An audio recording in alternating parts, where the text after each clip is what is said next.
Fala aí, moçada. Então vamos começar essa aulinha de revisão aí. Vamos começar por Wundt, tá certo? A gente vai começar por Wundt falando da introspecção, né? Introspecção é um método que o Wundt criou para então observar os processos psicológicos. E ele fazia isso através da observação da fala das pessoas que eram experimentadas por ele no laboratório. É claro que tudo isso tinha uma metodologia por trás para deixar isso com uma cara ou uma característica científica, né? Então, olha só, o método de estudo, a introspecção, consistia na autoobservação e descrição da experiência imediata, uma análise de si pelos processos psicológicos que estavam ocorrendo naquele momento. E essa análise de si seriam através dos órgãos dos sentidos, né? Através das descrições que as pessoas faziam daquilo que elas estavam sentindo naquele momento, né? Sentido no sentido, olha quanto sentido na mesma frase, né?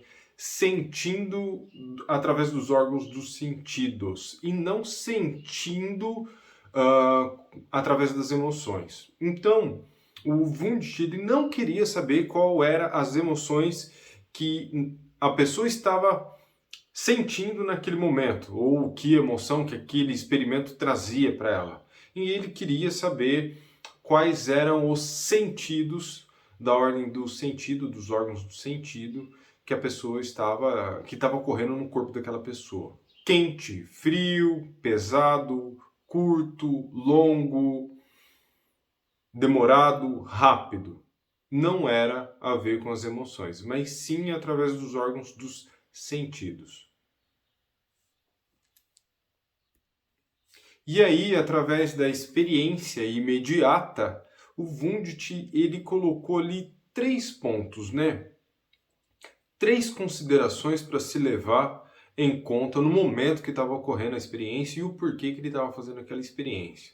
Os 3 pontos são, presta atenção, analisar os processos conscientes até chegar aos seus elementos básicos, descobrir como esses elementos são sintetizados ou organizados e determinar as leis de conexão que governam sua organização.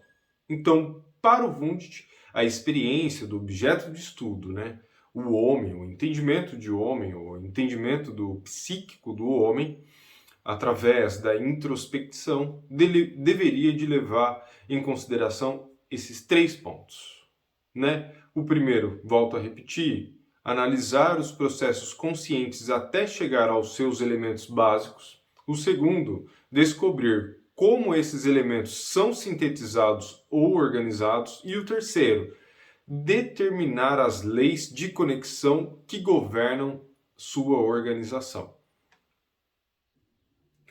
E é interessante colocar ou lembrar aqui, a respeito do Wundt, que lá no final da vida dele, lá no final dos seus estudos, né, ele vai olhar para esse homem, para esse objeto de estudo, né, de uma forma diferente, não como algo que ele vai sintetizar, analisar, né, separar em partes, né. Olha só o que ele vai dizer, cara, é bem interessante isso daqui. Ele conclui que toda combinação psíquica tem características que não, de modo algum, a mera soma de características dos seus elementos. Então não é o homem, né? O pensamento, a psique, não é só elementos, né? Elementar, mas sim que existe uma conexão entre eles e que ele não consegue descrever bem. Então ele consegue perceber que tem sim uma conexão entre os sistemas psíquicos, né? Mas ele não consegue descrever isso ainda. E olha só, no slide seguinte ele vai falar o seguinte, fala o seguinte, né? Ele percebe que a percepção é um processo ativo e não recebe passivamente os estímulos. Então, a todo momento, a pessoa que está recebendo esse estímulo, ela recebe de maneira ativa. Não simplesmente recebe um estímulo e corresponde automaticamente. Existe toda uma história, existe toda uma subjetividade por trás que também será participativa nesse processo de interação, né, homem-ambiente. E continuando a ler aqui o slide, agindo ativamente na síntese criativa das partes para construir o todo. A percepção sintetiza o todo e não é algo percebido, dividido e sintetizado posteriormente. Tudo acontece ao mesmo tempo. Eu vou até ler de novo esse slide na íntegra. Olha só.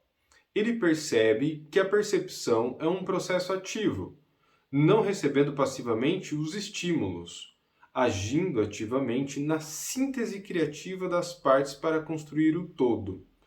A percepção sintetiza o todo e não é algo percebido dividido e sintetizado posteriormente. Sintetizar é juntar as partes, né? E quando ele começa o método introspectivo, ele quer separar as partes. Então, no início da carreira, ele tem uma visão elementarista, né? Elementar, de querer separar essas partes, reconhecendo esses elementos que compunham a psique, e lá no final ele fala que não tem como, né, separar em elementos, porque a consciência é algo ativo, que tudo está entrelaçado a tudo, né, sintetizando, juntando todas as partes de uma vez só, e não recebendo cada parte para depois juntar, né? É isso que esse slide está dizendo. E aí, galera, vamos continuar, né? Eu vou pausando e vou falando dos assuntos enquanto eu vou organizando minhas coisas aqui também. Então não acha estranho, não. Bora lá estudar. Agora eu vou passar lá para o Auguste Comte, tá? Lá no slide número 3. E olha só que interessante aqui, ó, nesse slide que está falando sobre positivismo. Então vamos ver o que é o positivismo para depois ver como que o Auguste Comte utilizou isso, tá bom? Olha lá, positivismo é uma corrente de pensamento do século XIX, afirmando que o conhecimento é adquirido através das observações empíricas, ou seja, através das observações científicas, daquilo que é observável e replicável de maneira idêntica, tá bom? Aquilo que não se é replicável de maneira idêntica não consegue ser científico, tá? E ali, no positivismo, começa a ser desconsiderado as crenças, as opiniões e os sentimentos, sendo a única forma de conhecimento verdadeiro e só podendo ser verdadeiro se comprovado através de métodos científicos validados. Então, o método científico validado é esse experimento que dá para ser repetido em qualquer ambiente, qualquer lugar, qualquer momento e tendo o mesmo resultado. Então, a base para uma ciência é essa, tá ok? Lá no segundo parágrafo desse mesmo slide, olha só o que vai falar. Correlacionando o positivismo ao estudo do homem, o positivismo tem o intuito de compreender as relações e interações existentes entre os homens nas diversas áreas sociais. Olha só que interessante, né? Então, Comte vai chamar essa área de estudo como física social, sendo o estudo dos fenômenos sociais, abordando-o como o mesmo rigor científico das ciências naturais, para encontrar as leis gerais que regem os fenômenos sociais. Então, ele vai olhar para a sociedade, essa interação social, esses fenômenos sociais, com esse olhar científico, chamado de positivismo. Então é através desse olhar positivista que ele vai olhar para a sociedade e tentar encontrar quais são as leis que regem. Quais são as leis que regem significa encontrar que da mesma forma que ele viu lá na França determinada situação social ocorrendo, esta será uma lei universal para qualquer tipo de sociedade em qualquer lugar do mundo. Então, essa era o desejo, enfim, o objeto de busca, né, de encontro do homem e do social do Auguste Comte. Encontrar leis, né, gerais que regem os fenômenos sociais. Bem interessante, não é? E aí a gente vai pular lá para o slide número 6, também do Auguste Comte, né, da psicologia social. E olha só que interessante, aqui a gente vai falar de novo sobre estática e dinâmica social, tá bom? São 2 parágrafos de 1,5 linha cada uma, tá? Então vamos começar pela estática social. A estática social é comandada por leis de coexistência, regida pela ordem social pré-estabelecida. Então, existe uma ordem anterior ao nascimento de qualquer pessoa e que essa pessoa vai seguir e entrar, ou colocando cronologicamente, né? Ela vai nascer, vai entrar nessa ordem social e vai seguir essa ordem social. Então, isso é uma estática social. É um conjunto de leis, de normas e de regras que coexistem, existem entre as pessoas, né? E a dinâmica social é o seguinte, ela representa o progresso e é comandada pelas leis de sucessão, voltada para a análise das mudanças sociais. Então, olha que interessante. A estática social tem leis, regras, normas que não mudam. São pré-estabelecidas, né? Já existem antes mesmo da pessoa nascer. E a dinâmica social representa o progresso, é comandada pelas leis de sucessão. Uma não anula a outra, tá bom? Então, se nós hoje estamos vivendo numa vigência social, né, e que até o momento não está mudando, isso está dentro da estática social, tá bom? Já a dinâmica social são essas mudanças que são esses avanços que vão acontecendo através dessa dinâmica de viver em sociedade. Vamos pegar um exemplo aqui. A dinâmica social do preconceito sobre o LGBT. Então isso já existe anterior ao nosso nascimento. Então existe aí, né, uma cultura homofóbica anterior ao nosso nascimento. Quando vem, e isso é uma dinâmica, isso é uma estática social, tá? Já é pré-estabelecido essa homofobia aqui no Brasil. Quando vem os movimentos LGBTQI+, eles estão transformando a sociedade e isso vai se chamar de dinâmica social, porque eles vão tentar mudar essa realidade pré-estabelecida, tá bom? Então, olha só, uma coisa, a dinâmica não anula a estática social, né? Para o Auguste Comte, as duas vão estar acontecendo ao mesmo tempo. Vamos lá, né?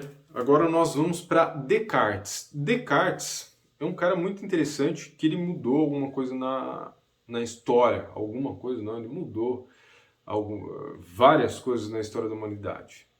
Tá? Mas aí a gente vai estudar ali os slides, né, que eu passei para vocês. E olha só, a primeira coisa que a gente tem que olhar no Descartes, principalmente a respeito da psicologia, né, é que ele vai ser um cara que vai falar sobre a dualidade da mente e do corpo. Então, o Descartes, ele é uma pessoa dualista, que ele vai separar. Para ele existe a mente e o corpo. Os dois não têm correlação um com o outro, né? Ele fala que a mente vai... não, calma. Ele vai separar a mente e o corpo. Então, existe a mente e existe o corpo fisiológico. A mente é uma coisa imaterial. Ela não está no corpo, né? Ela seria fora do corpo. Tá? E olha só, lá no slide número 10, olha só o que ele fala. Logo, mente e corpo são duas entidades distintas. A mente, contudo, é livre, não tem extensão nem substância. Mas a ideia revolucionária é de que a mente e corpo, embora distintos, são capazes de interagir dentro do organismo humano. a mente pode influenciar o corpo e o corpo pode influenciar a mente. Olha que interessante, né? Então os dois têm um funcionamento juntos, né? Mas são separados. Para Descartes, o nosso corpo é como um jarro vazio, que é preenchido pela mente ou a alma, né? A psique. Tá certo? Uma coisa bem simples aqui do Descartes, né? Para a gente estar olhando, para a gente estar relembrando, que é uma coisa muito batida, que é uma coisa já muito revisada por várias pessoas, né? E por vários cursos de psicologia. Não liga não, hein? Eu tô meio perdido de fazer esse vídeo porque eu sinto falta de pessoas para estar conversando, olhando o olho no olho, é muito melhor. Eu fico meio perdidão, eu e a gravação, tá? Então, bora lá, vamos continuar e conforme for surgindo as dúvidas, manda para mim no WhatsApp para eu ir respondendo vocês e vocês ir sanando qualquer tipo de dúvida, tá bom? Eu vou estar à disposição hoje, amanhã e na terça-feira também. Então, bora lá voltar? Tá certo, agora a gente vai pegar essa segunda parte do vídeo, vamos falar um pouco do Freud, do behaviorismo, do humanismo e do Marx, tá bom? Então, vamos começar pelo Freud. O Freud foi um médico psicanalista no final do século XIX e início do século XX, que desenvolveu o método psicanalítico, né? Ele e mais uma galerinha que contribuiu para que isso acontecesse. O Freud deu início ao seu trabalho enquanto médico, psiquiatra e cuidador das doenças de saúde mental, junto com Breuer, né?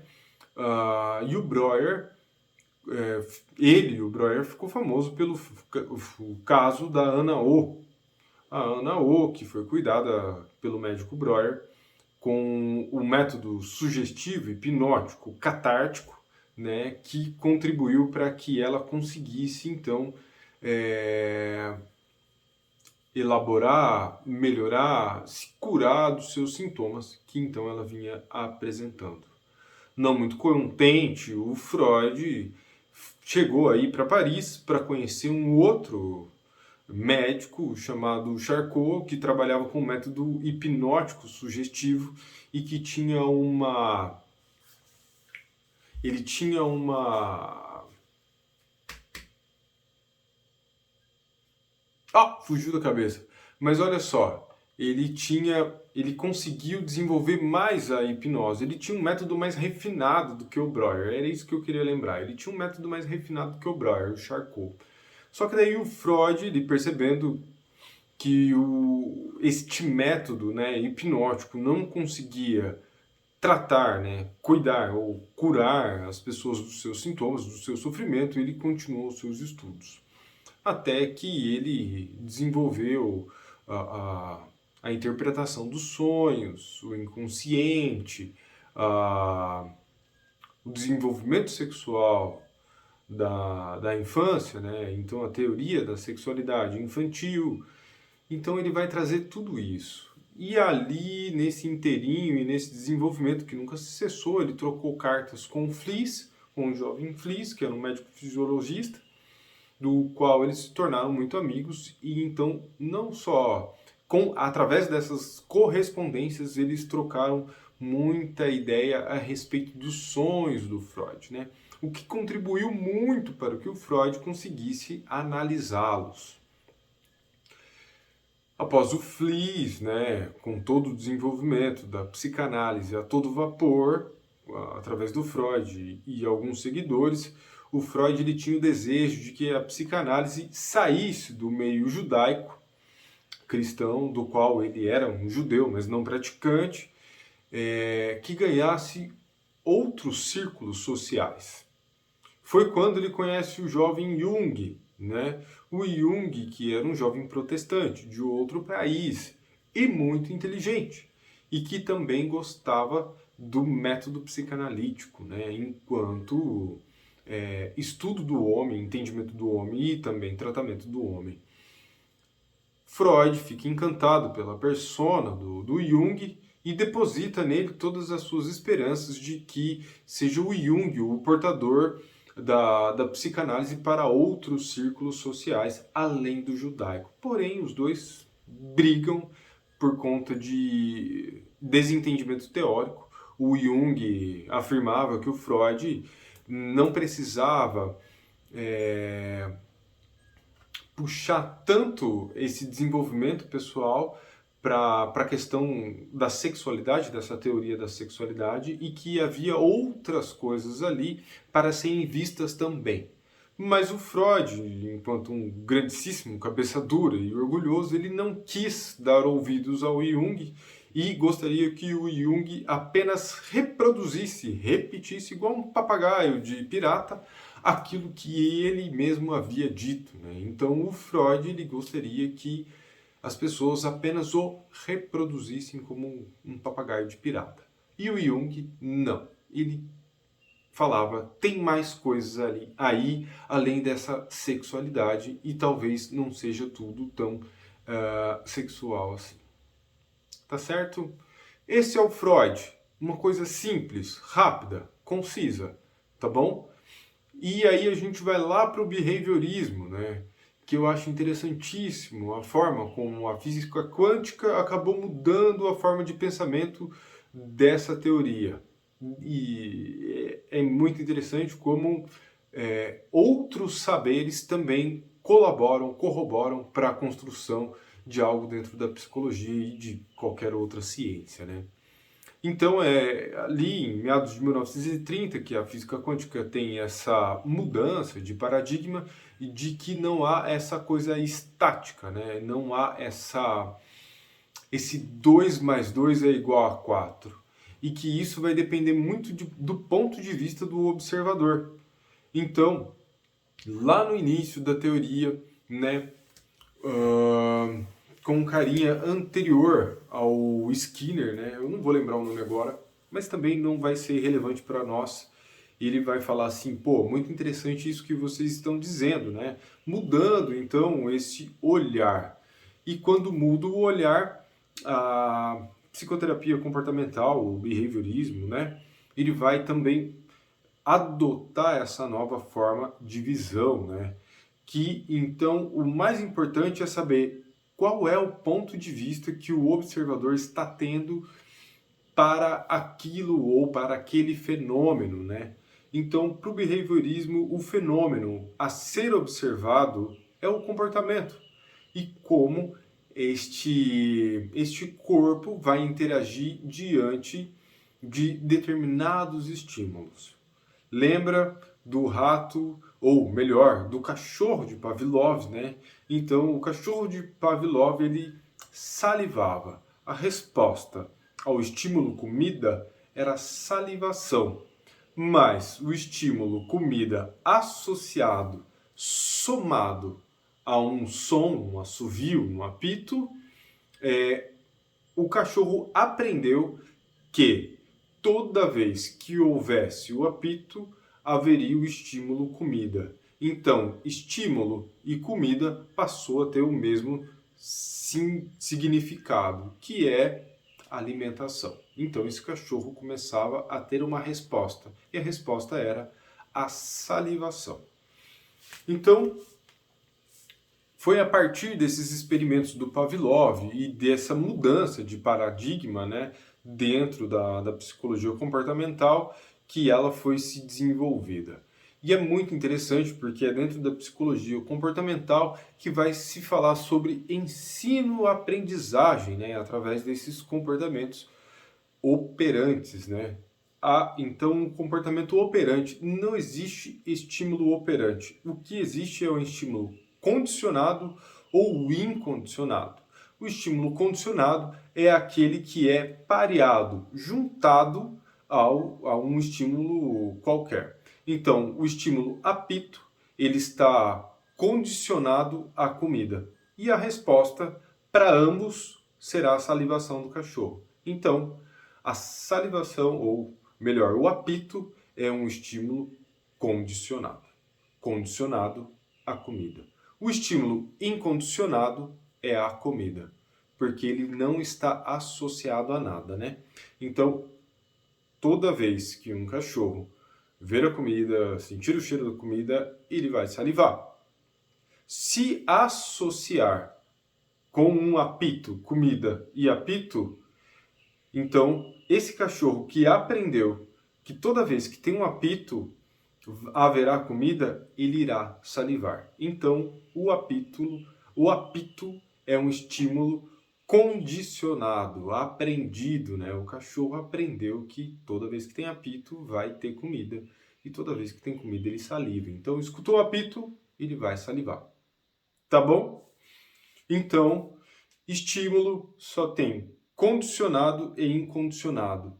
Comportamento, sim, terá um comportamento operante, um comportamento que opera, um comportamento que funciona, né? Então é um comportamento funcional. Tá certo? Tá ok? Eu acho que isso é bem legal, é o básico, assim, da psicologia comportamental, né? Para estudarmos em história da psicologia, até para a gente não adentrar muito nesses processos psicológicos básicos, que daí sim vai entrar muito mais dentro dessa teoria, dessa questão de tudo que a psicologia comportamental radical falou e que contribuiu gigantescamente para a psicologia como um todo, tá bom? E aí, vamos lá para o humanismo, né? Primeiro, essas psicologias, os três pilares da psicologia, né? As três grandes bases da psicologia, e depois a gente vai lá para a psicologia social, com Karl Marx, ok? O humanismo, cara, o humanismo começou na década de 50, então já no século 20, 1950 e alguma coisa, já estava ocorrendo um burburinho com o Maslow, né? Lembram da pirâmide que está lá no slide que o Maslow fez? Então, foi o Maslow, começou com o Maslow. E o que aconteceu, né, para ter se desenvolvido essa outra grande vertente da psicologia, né? Então, em meados da década de 50, Maslow já estudava psicologia e ele não gostava da forma como a psicanálise ortodoxa do Freud se apresentava e ele não gostava do behaviorismo radical e de como ele se apresentava também.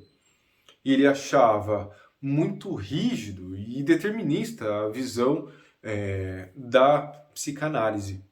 E já da psicologia behaviorista, ele achava muito mecanicista, né? Então, tem esse estímulo, vai ter essa resposta. É um mecanismo de funcionamento. Então, ele achava isso incipiente, raso, né? Para aquela época. Ele não gostava. E ele achava também um modelo que distanciava entre médico entre o terapeuta e o seu paciente. Ele gostaria de olhar para essa pessoa de uma forma diferente e interagir de uma maneira diferente, não tão distante assim. O behaviorismo, ele vai olhar como... ele vai criticar o behaviorismo, que o behaviorismo vai olhar para esse paciente, né, como um objeto de estudo de laboratório, então vai ter essa frieza e essa esterilidade, né? Porque um laboratório é um ambiente estéril, extremamente limpo, né? Então não haverá emoções, apenas uma observação minuciosa e um detalhamento com riqueza de detalhes, né? Já a psicanálise também, muito rígida, né? Muito tem que ser daquele jeito, senão aquilo não é psicanálise. Então tem que ser aos modos de Freud, com toda aquela pompa, com tudo aquilo que o Instituto de Psicanálise, eu não vou lembrar o nome agora, colocava para que a pessoa fosse então um psicanalista, né? E a psicanálise deveria de acontecer sobre aqueles moldes, né? O humanismo ele vai criticar tudo isso, ele vai falar não podemos olhar para o paciente dessa forma. Ao mesmo tempo que não devemos entender o nosso objeto de estudo e compreensão, que é o humano, através de patologias. Então a gente entende sobre a psique do homem porque foi estudado as patologias.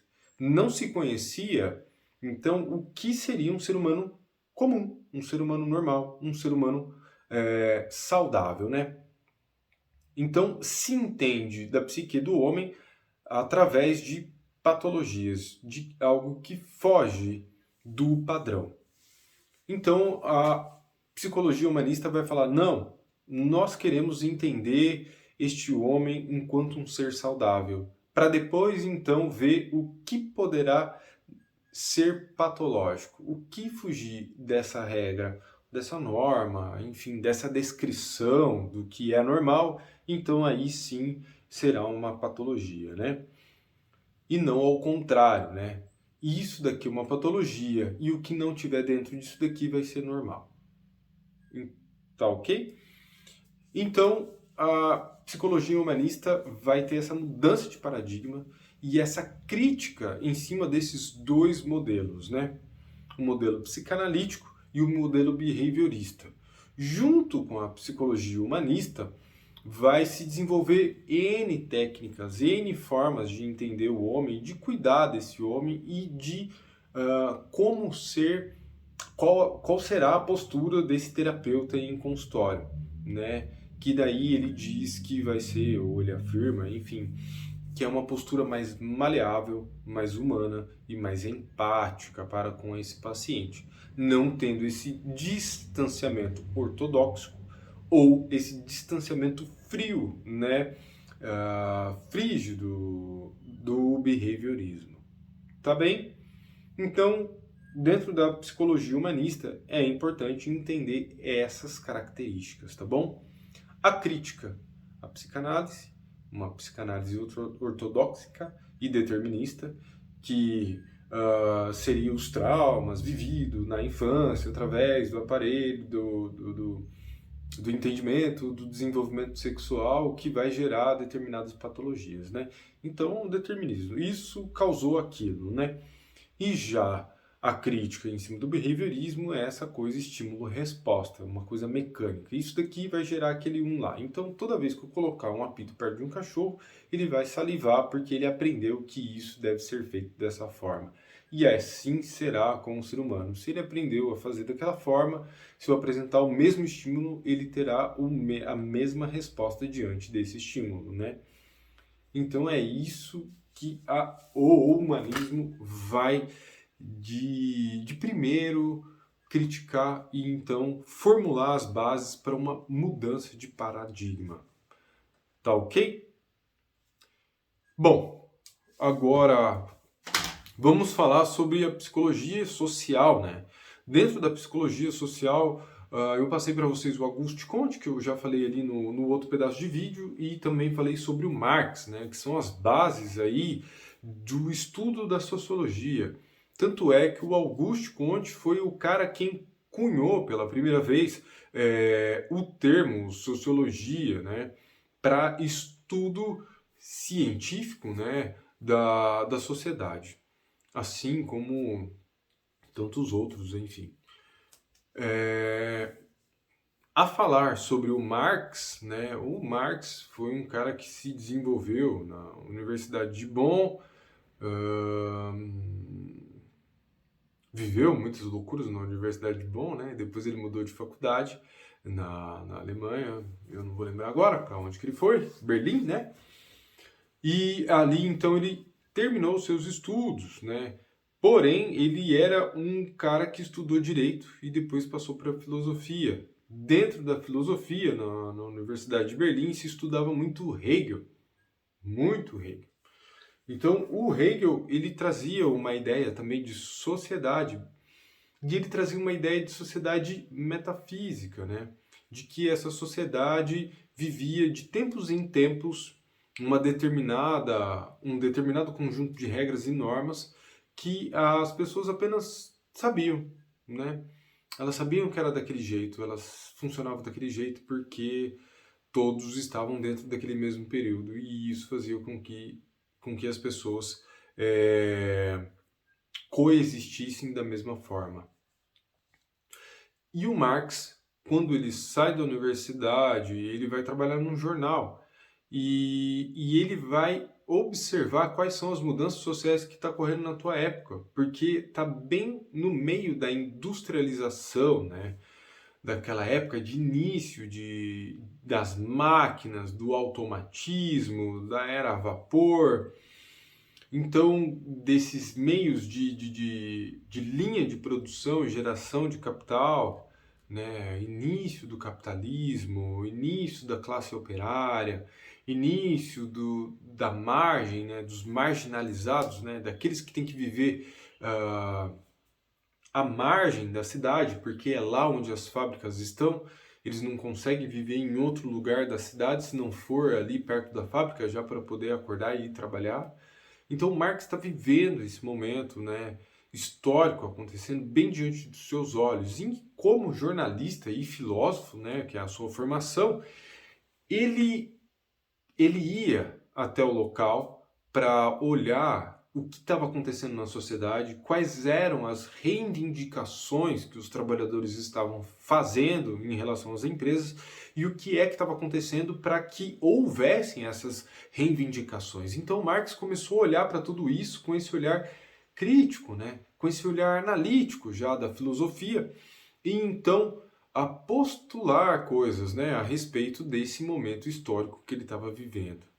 E tudo isso foi um banquete para que o Marx iria escrever mais tarde a respeito daquilo que ele sabia, de toda essa teoria, e mais daquilo que ele vivenciava enquanto repórter, né, para o seu sustento. E é interessante que ele vai falar sobre materialismo histórico dialético, né? Essas três coisas com significados distintos, né? Então, materialismo vai ter um significado, histórico vai ter outro significado e dialético vai ter outro significado. Que é muito interessante estar dando uma olhada nessas três coisas separadas para poder entender o que elas fazem junto dentro da teoria do Marx. Marx também vai falar sobre essa produção, né? De toda essa produção, de todo esse produto que as fábricas estão produzindo, né? E ele vai chamar isso de mais-valia, né? Então, esse excedente de produto vai ser chamado de mais-valia, tá bom? Marx vai escrever o Manifesto Comunista, mas para a gente não vai ser relevante, tá bom? É interessante entender, então, no Marx, esse olhar crítico social, esse momento histórico ao qual ele estava vivendo, que é a mudança, que sai de um sistema agrário para um sistema industrial, e essa questão de entender essa materialidade histórica dialética, tá bom? Bom, esse é o Marx falando um pouco sobre a psicologia, né, social, que a psicologia social vai ter esse olhar de entendimento, né? Esse olhar de entendimento do social partindo de um olhar crítico para conseguir entender quais são as mudanças, quais são as dialéticas que estão acontecendo naquele determinado momento histórico, tá certo? Então eles vão usar Marx, eles vão usar Comte, eles vão usar Durkheim, Gustave Le Bon para compreender, para entender, para falar, opa, a sociedade então tem isso, tem aquilo, tem aquele outro. Nesse momento que eu estou analisando, vai ter uma proximidade com aquilo que o Gustave Le Bon falou a respeito de tal coisa, ou vai ter uma proximidade daquilo que o Karl Marx falou a respeito de outra coisa. Tá certo? Basicamente, muito basicamente, é isso, tá? Estudem esses slides, deem uma lida. Eu dei uma resumida nesses slides, né, que são maiores, principalmente do primeiro bimestre, para não ficar tão grande. Já os slides do segundo bimestre são curtíssimos. Nenhuma pergunta vai sair fora daquilo que está dentro do slide, tá bom? Então, leiam os slides pelo menos umas 3 vezes para conseguir ter uma ideia do que está falando ali dentro de cada teoria, tá bom? que eu acredito que vai ser mais do que suficiente ou o suficiente para conseguir ir bem na prova. A prova terá 10 questões, então eu vou tentar fazer meio a meio, 5 questões abertas e 5 questões fechadas. Não haverá múltipla escolha nas questões fechadas, tá bom? De marcar X. E as questões abertas podem ser respostas mais diretas e claras. Não precisa de rodeios para respondê-las, tá bom? E bom, até mais, pessoal. Bons estudos e boa prova. E entre em contato comigo para tirar todas as dúvidas, para não ficar nada para trás. Tá bom? Até mais, gente!